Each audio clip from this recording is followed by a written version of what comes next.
teman-teman, selamat pagi, selamat siang, selamat sore, selamat malam, dan selamat semuanya untuk kalian semua yang menonton video ini. Tak kenal maka tak sayang, oleh karena itu perkenalkan, nama aku Bunga Saputri, biasa dipanggil Bunga. Aku dari Prodi Ilmu Komunikasi kelas D di mata kuliah Komunikasi Antar Budaya yang didosen mengampuni oleh Kak Bias. Oke, di sini aku mau menjawab kuis dari Kak Bias. Nah, di sini ada 2 pertanyaan kuis yang diberi waktu selama 10 menit. Jadi, 1 soal 5 menit dan 1 soal 5 menit. Nah, langsung aja ya ke pertanyaan yang pertama. Nah, pertanyaan pertama ini mengenai materi apa nih yang paling aku pahami atau materi yang paling aku sukai. Nah, di sini aku mengambil materi yang menurut aku relate banget sih sama Indonesia. Jadi materi ini tuh benar-benar materi yang ada di Indonesia. Maksudnya sesuai dengan keadaan kita di Indonesia. Jadi yang pertama yaitu dimensi nilai.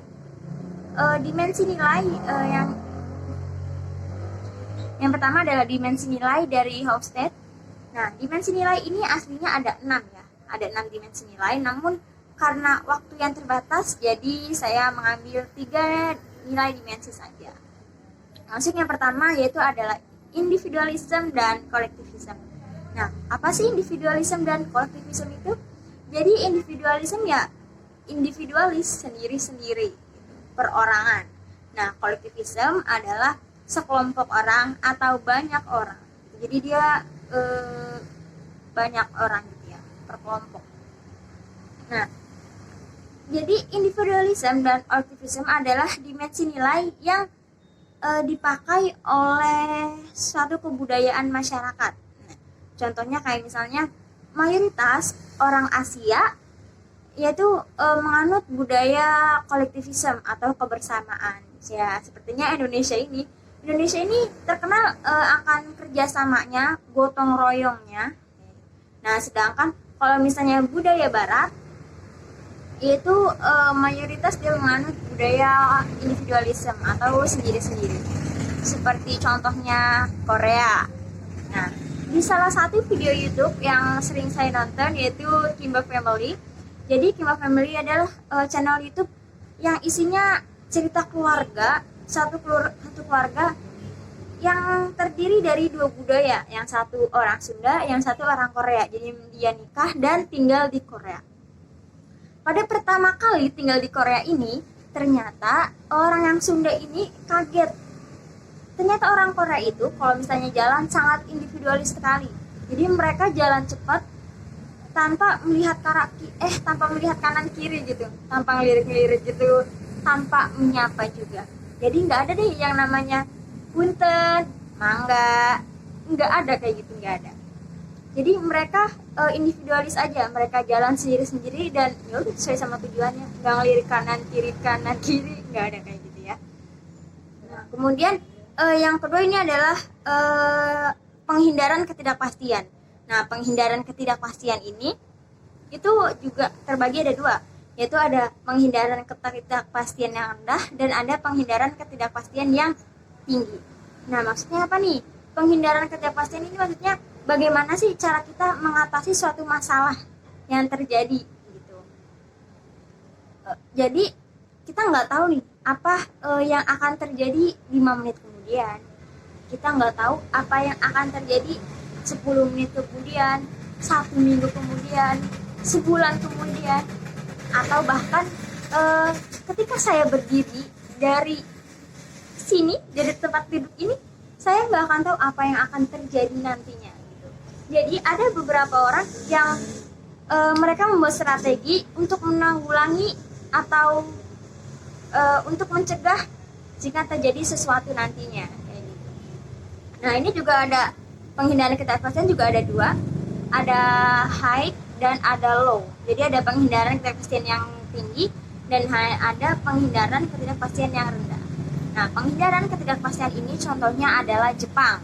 Jadi Jepang ini takut banget nih jika terjadi sesuatu oleh masyarakatnya. Oleh karena itu dia membuat banyak aturan untuk mencegah atau menanggulangi jika terjadinya sesuatu nantinya gitu.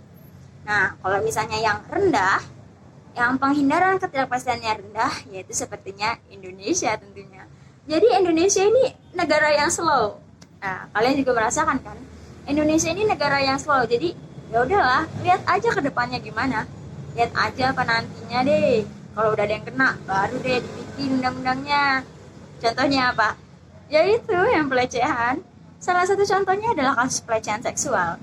Ketika udah banyak korban, ketika udah banyak speak up, baru deh dibikin undang-undang. Yang kemarin-kemarin kemana aja?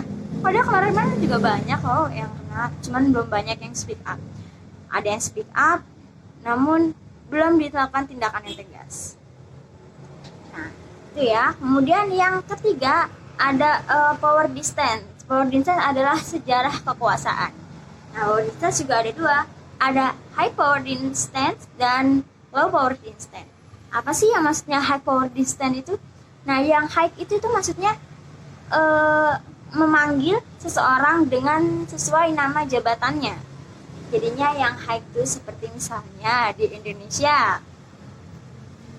baru mau mendaftarkan umroh atau baru mau daftar pergi haji, sudah dipanggil Bu Haji, Pak Haji, padahal baru mau daftar, belum pergi ke Mekahnya. Gimana kalau mau udah pergi, ya sudah pasti dipanggil Pak Haji dan Bu Haji gitu. Kemudian seorang Pak RT dipanggil Pak RT, padahal namanya Dodi tapi dipanggil Pak RT, jadi Pak RT. Nah, Pak Budi seorang RW dipanggil jadi Pak RW gitu. Jadi dia memanggil menggunakan jabatan yang dia duduki saat ini, seperti itu. Seperti juga Pak Lurah ya. Halo Pak Lurah.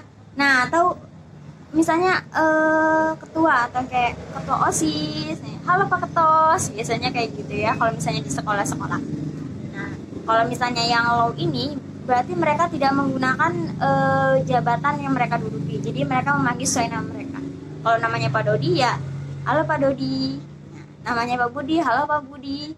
Halo Bu Bunga. Jadi mereka memanggil menggunakan nama asli mereka, tidak menggunakan jabatan yang mereka duduki. Nah, oke. Lanjut ke selesai ya pertanyaan yang pertama. Kemudian lanjut ke kuis yang kedua. Nah, kuis yang kedua ini menceritakan apa sih masalah yang pernah masalah yang kita alami dalam komunikasi antar budaya ini dan bagaimana cara menanganinya. Jadi saya pernah mengalami di mana waktu sholat dan saya sedang berada di rumah teman saya yang orang Buddha. Ketika kita bingung, kita gimana nih sholatnya gitu. Dan ternyata orang Buddha itu bilang, nggak apa-apa sholat di sini aja. Jadi yang beda itu hanya agama kita. Tapi kalau tempat itu semuanya suci.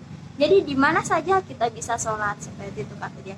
Oh, jadi dalam perbedaan budaya kita, dalam perbedaan agama antara Islam dan Buddha itu tidak melarang orang Islam nggak boleh nih sholat di sini, tidak. Dan ternyata semua diperbolehkan, ya. Dan itu menjadi pelajaran yang berharga sih menurut saya. Oke. Udah mau hampir 9 menit, langsung aja ya closing.